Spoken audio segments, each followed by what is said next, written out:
What's going on, everybody? It's your boy C-Zar, and we are talking about Ethereum today. It is the 23rd day of December, and here we are just below $3,000 with roughly 6.5 hours left in the day. Hit that like button, subscribe. Thank you all for being here, and let's get into it, okay? We're at the base of this area, this consolidation area that we've been in really since November 21st.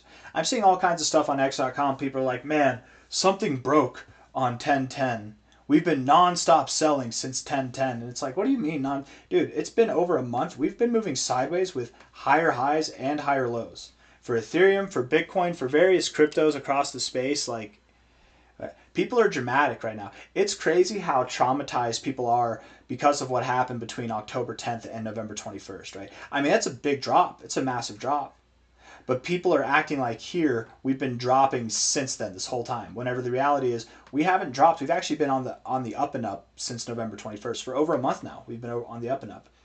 That fear, that high level of fear, is exactly what we need to prep the markets to pump higher. You know, if everybody here was saying, oh no, everything's going to be fine, we're still in a bull market, we're going to go to new all-time highs from here, well, we would probably go lower, right? Because it's not optimism that generates higher prices. It's pessimism. Whenever you have pessimism, everybody sells. Everybody sells. And most people think of it like this. Most people think of charts like this. There was a lot of buying down here. There was a lot of selling down here. All the buying is why it went higher. All the selling is why it went lower. But that's not true at all. Most of the buying throughout this whole range, most of the buying happens here. Most of the selling happens here. And the reason why, and you hear that out loud, you think about it, when all the sellers are gone, now there's only buyers left. Sellers don't just get out of the markets and then they go away. They are still potential buyers, let alone all the people who aren't sellers, who maybe they were thinking about getting into the markets, but they didn't. They had no skin in the game. Now the prices are pumping and they're thinking about getting back in. You generate a lot of FOMO, and peak FOMO is here. And it makes sense that the top is where the most amount of buyers are, because when there's no more buyers left, what does the price do? It goes down, right? So we're in this very fearful environment where people aren't thinking rationally, where they're saying things like, we've been dropping nonstop since the 10th of October, and that's just not true at all. We've been consolidating. We've actually been consolidating for over a month now, okay? We had a drop that lasted for about a month and a week. We've been consolidating now for about a month and a week. And people are fearful. People are so traumatized that all they remember in their head, and you can see it on X.com or on YouTube, people keep on saying the same thing. How come we've been dumping since the 10th? Non-stop dumping. There's only selling pressure. It's like we haven't been doing that. You're so traumatized, you're actually not even seeing that we have higher lows and higher highs. That fear, that generates selling pressure, that generates panic, and when all the sellers are gone, you have an easy time moving up. So that's just kind of the thought I wanted to give you guys there, is that here at this level of consolidation, especially with the not just high levels of fear, but the prolonged levels of fear and irrational mentality in the markets, I hope you are not part of that. I hope you, whoever you are, you're not participating in that, right? The herd is oftentimes led to the slaughter, not led to salvation. And if you are thinking that Ethereum and Bitcoin is going to go down, crypto is going to go down soon, you are part of the herd. You are 100% part of the herd there. And that doesn't mean we can't go lower. You know, maybe we come up and we get so much excitement here, people FOMO at the top, and that is our secondary high, our macro high. We try to get to higher prices, but we can't. Then maybe we are in a bear market. Maybe we can talk about going lower. But from here, I highly doubt it. I highly doubt it, man. We look at this on a daily time frame. We look at our RSI at the lows on the 21st of November. We've been down at this level a handful of times.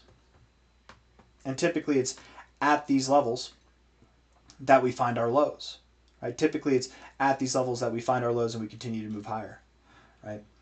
I do believe that from here we are seeing a shift in the RSI, just like we saw back here. We had a nice downtrend, lower lows, lower highs, turned into a sideways trend, and then we got explosive to the upside. And then we dwelled in the overbought zone for a while, came back up there, lived in the overbought zone for a while, right? We're seeing the same kind of thing here. Downward sloping trend, lower lows, lower highs, turned it into a sideways trend more or less. Here we're setting up for an upward sloping trend. It might not be as explosive like this, but I think the result will more or less be the same. We are going to get to that overbought zone. And if we imagine that we're kind of on a path here with higher lows and higher highs, when could we get into that overbought zone? It might be late January or February. which just lines up perfectly with so many different things that we've got going on for Bitcoin and for altcoins as a whole. I mean, late January to early February is looking like that is going to be the time for cryptos across the space to be pumping and to be recovering and to be seeing some tremendous action. I mean, I very much do expect that Ethereum will be at new all-time highs some point in February. If not February, then March. But mark my words, we're going to be at new all-time highs sooner than people think. The MACD is a little bit bearish here. Rejecting the zero is no fun, but you rejected the zero. You built bearish momentum. All you got out of it was a higher low. In what is considerably very weak environments where there's nothing but selling pressure and people are super fearful, all we've got is a higher high or higher low to show for it, right? Not impressed, not amused. Couldn't get oversold, where before you were getting oversold easily, the indicators are showing us, they're telling us the momentum is shifting, you guys. Momentum is shifting. We can see it. We can see the momentum shifting. When we got overbought here and we went down, the price action that followed was this when we got to the oversold zone. We got overbought here and we went down. We didn't even get oversold. This was the price action that corresponded. It was huge. It was dramatic. It was intense. It was scary. Lower lows both times. Here, when we got overbought, we came to the oversold zone. The move we got was more tame. The slope was more gradual. It was less intense. The move overall was smaller. And we've reset entirely. There's just as much fear here at these lows as there was here, maybe even more fear, but we've got a higher low this time. The writing's on the wall, guys. We're about to move up. We're about to see some spectacular price action take place. And everybody is fearful at the lows, as it always is. That's how you know you're at the lows. Not financial advice, not a financial advisor. Call me crazy, but I think breaking out and pulling back to your most relative areas of resistance to find support is a good thing. It's a healthy thing. It's not a bad thing, man. It's not a bad thing at all. From here, I do assume that Ethereum is going to continue to rally. I would assume that by the end of Q1, we will see prices that are somewhere between $6,000 to $7,300, if not higher.